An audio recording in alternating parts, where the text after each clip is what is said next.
is, well, the context that I'm very interested in is online education.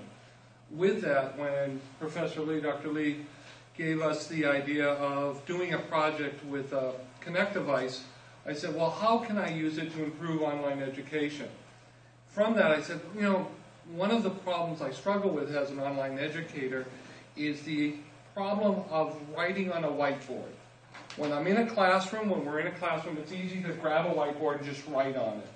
But when you're online, the tools for that are very hard, and the sharing tools. And I thought at first that the Kinect might offer me something very exciting and very new. We've been writing on boards for years. The cavemen have been writing on boards, the chalkboard, the overhead projector. We've been using many technologies for many years to communicate education and various things. Here's an example of one of the products that I was used to using, and I hate it, is on the Blackboard software. This is the tool for drawing. And this tool is really, really weak, and it's driven by a mouse. And the movements are hard, the display to the students are very hard, and it just was not like using a chalkboard. It wasn't like using a whiteboard. So my thought was, how could I make a smarter smartboard? And how can I do it with a Kinect device? So I have two problems now. I have the problem that I want to solve, and that is how to make a smarter smartboard. How to make a tool to help me teach better online. But then I have the other problem of how do I do that with a Kinect device? Well, early on, as I was playing with it and experimenting with it, I felt personally that it wasn't going to work. That the Kinect device didn't give me anything. So as I was doing research, I was finding other ideas and other things that were kind of more interesting for the Kinect device. I don't know if you've ever heard the saying, but if the only tool you have is a hammer, then everything looks like a nail. And what happens is that because of the Kinect device, I felt like I was forced to solve a problem with it that maybe it wasn't going to solve. And with that, I made my presentation. I started heading off in a different direction. And I think most of you were all in the room when Dr. Lee said, well, that's not enough. You can't just go off and say that. You have to prove it. And so at that point, I said, okay, I got a little upset, a little frustrated. And then I go, he's right. You have to be able to not just be able to say something, even after a little experiment, but you have to be able to come up with a test bed, a test platform, to prove your theory that even if it's wrong. So you might say, I have a hammer and I can do something with this hammer. They say, no, I can't. Well, in academic research, we need to be able to prove it. So with that, and I wasn't really interested in duplicating programming efforts with the Kinect. It was very interesting about learning about depth stream, color stream, skeleton tracking, but just to program that for me was less important than how do I use it in an application? How do I apply this device to do something good with it? And what type of tool is it? Is it a hammer or is it something else? So with that, my research, when I started to go off in one direction, ended up coming back because I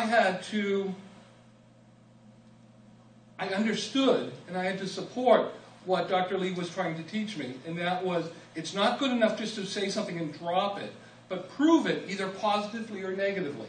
Now at the end of my results, if I'm still missing something, then great, teach that to me as well, because my ideas and my results might not be the only ones. That's why we have so much research in the world. So what I did was, I created a test environment very much set up like this here for the Kinect to prove it one way or the other. And what you'll see here, this is my office at home. This is my online station. I have 5 monitors, a Windows XP machine, and right here, you can barely see it, it's kind of dark, is this tripod setup. On my wall in the back is a large whiteboard, and then up front is a smaller whiteboard, very much like this setup right here, where I have the large whiteboard and the small whiteboard. So I have a Kinect camera on here. But what's really important is here's the Kinect device, but here's a web camera. So now I have 2 different tools. And what happened early on for me was, I said, you know, the Kinect device didn't offer me anything for the smarter smartboard. Dr. Lee is saying, prove it. And the point is, the Kinect did do the exact same thing that the video camera did. The problem is, or the exciting thing about the Kinect device is that it offers the depth stream. This is half of a Kinect. This is not a Kinect device. It's half of one. You need the depth stream, and that makes the depth stream, so the Kinect, a better tool. But to solve what I wanted to do, this is all I need. So the Kinect doesn't offer me any value. Just like now the presentations that we saw earlier, where we were using our body, because the Kinect device was taking our body motion and moving a robotic arm, or we were able to now track fingers, and now we could potentially do something with those fingers. Again, now we have depth. We're capturing that which the Kinect device does very well. Set this back. So this was my test platform here from physical hardware. I had a webcam, a Kinect, a whiteboard, and a smaller whiteboard, and then my PC setup. The software that I built then took basically the tools that we've learned in class. We've learned about OpenCV, EMGU, and the SDK. And what was interesting is I actually had more of a challenge combining the EMGU stuff that Skander gave us as a model with the SDK stuff from the book, because one was Windows Forms and the other was WPF. And it was a challenging nightmare with making sure I had all the right libraries to accept the right type of byte stream and things like that. I'm sure with a little more work I could have written code cleaner and things like that. But what you'll see here is that I'm using the Kinect, and with the Kinect I'm capturing the color stream and the depth stream. I use the Kinect SDK to do that with. With the Logitech camera, I use the EMGU libraries, and I wrap that basically in a C# WPF application.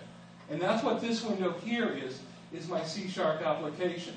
And I have a blank window right here, because maybe we could add another device, another thing to test. So this window right here, this is the color stream from the Kinect. This window here is the depth stream, and this window here is the Logitech camera.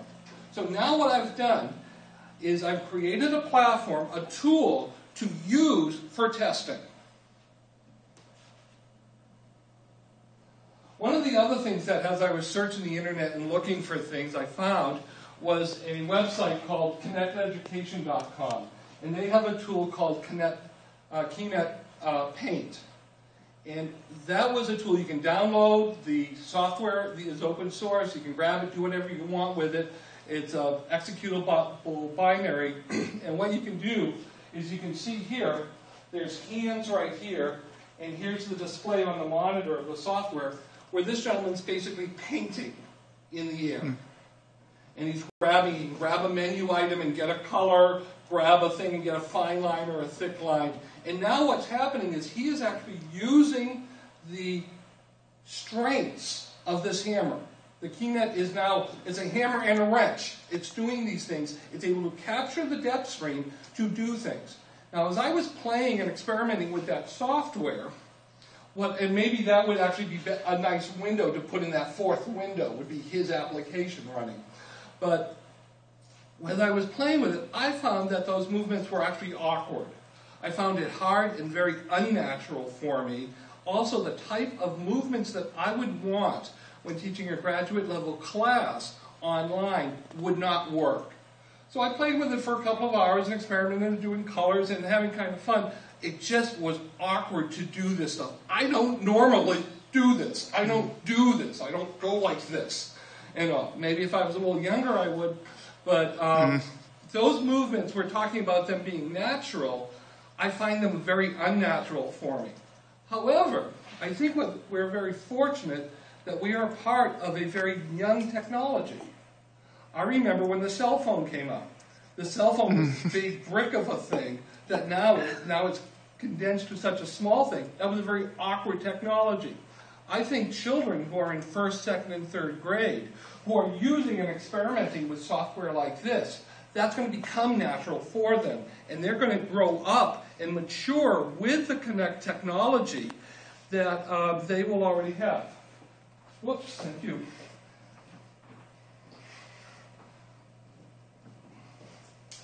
Time out for power.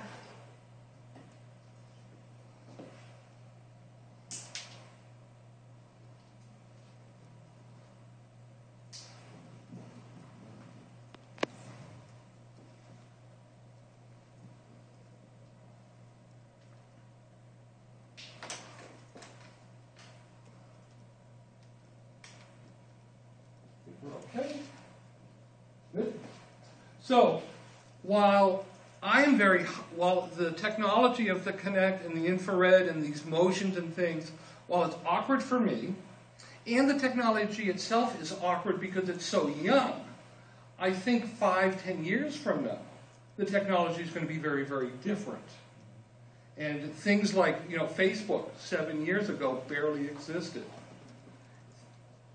So it's the same type of maturity that will happen. The other thing I was doing in my research, I was looking for other alternatives to solve my problem regardless of the Kinect device. So all of a sudden, I felt pretty quickly that the Kinect device wasn't going to work. And I'll demonstrate why in a couple of minutes.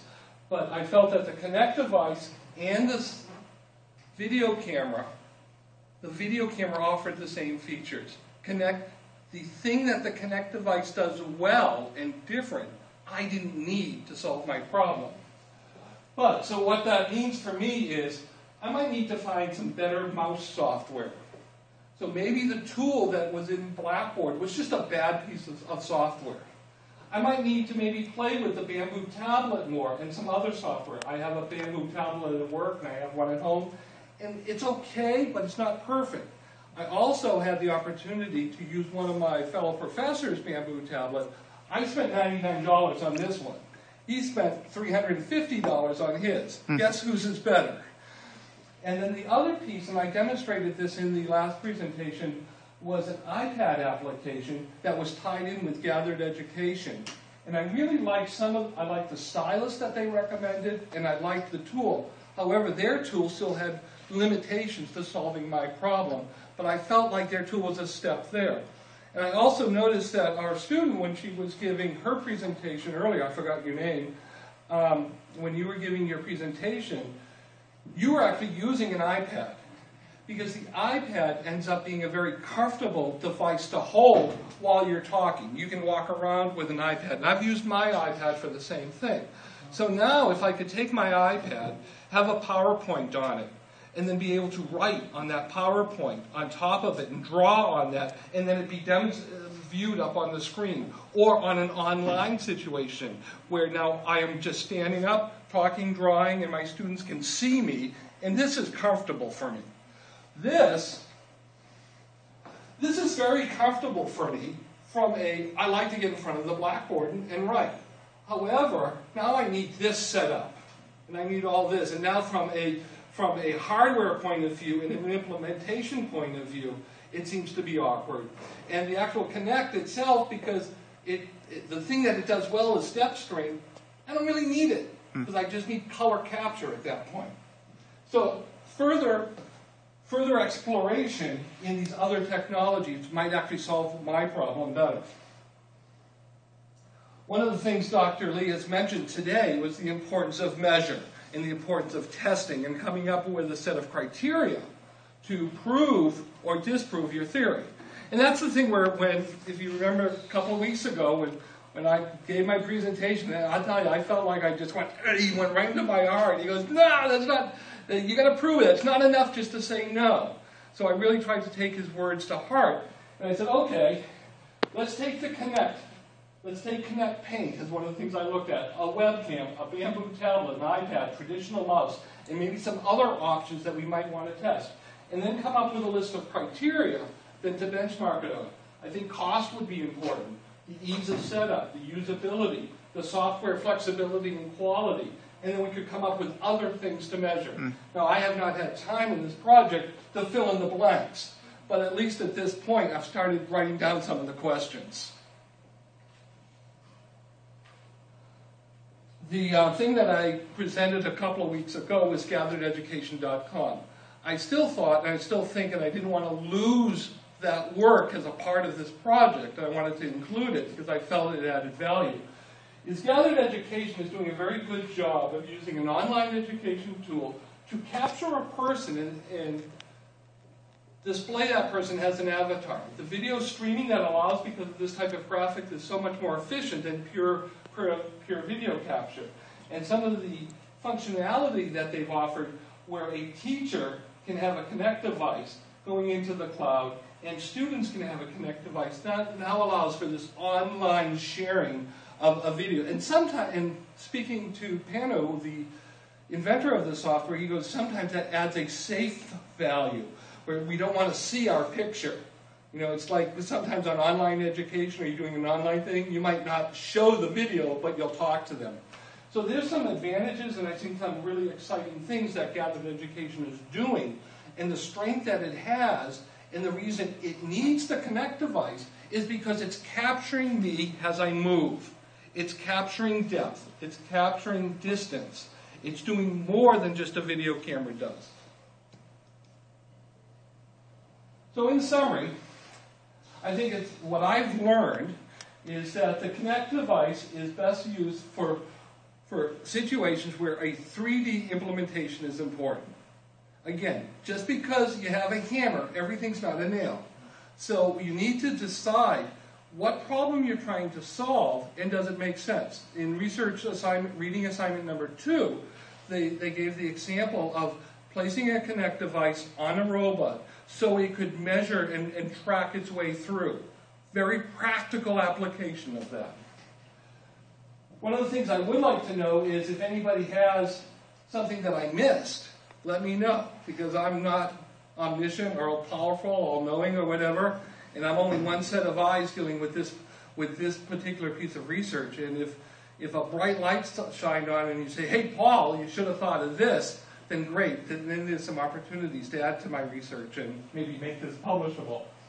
For me, painting and drawing in the air wasn't natural.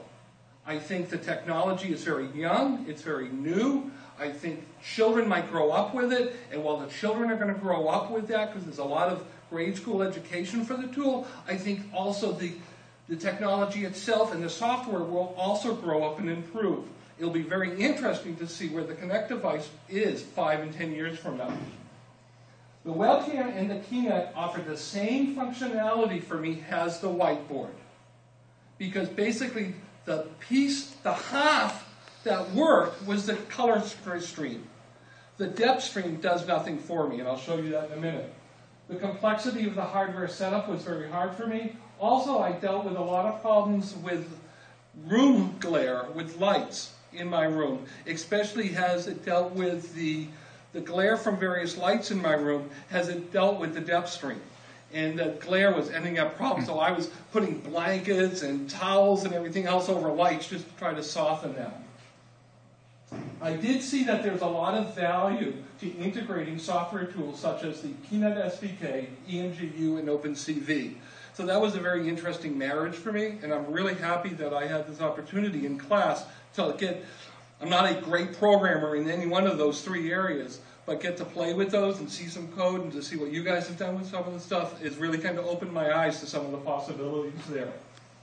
And I think it's really, really important, and the biggest thing that I've probably taken back from it is just because I think something's right or wrong, Dr. Lee's going to come back to any one of us and say, prove it. You can't just say no, you need to prove it. Come up with a test plan, come up with a test model, come up with a methodology, and that's what I hope I've done.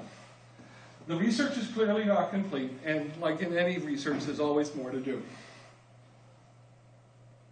I do need to give a couple of thank yous to a couple of key people. Amit Pudar is a coworker. You met him. He came in a couple of times. Once I think he came in when we were doing a Kinect lab. He's a good friend. Him and I have worked on a lot of projects. He falls somewhere between brilliant and smarter than that. I'm very fortunate that he's helped me out. Hung, I want to thank you for your stuff with the SDK, Scander for the MGU, and Dr. Lee for pushing me. Now let me show you this real quick.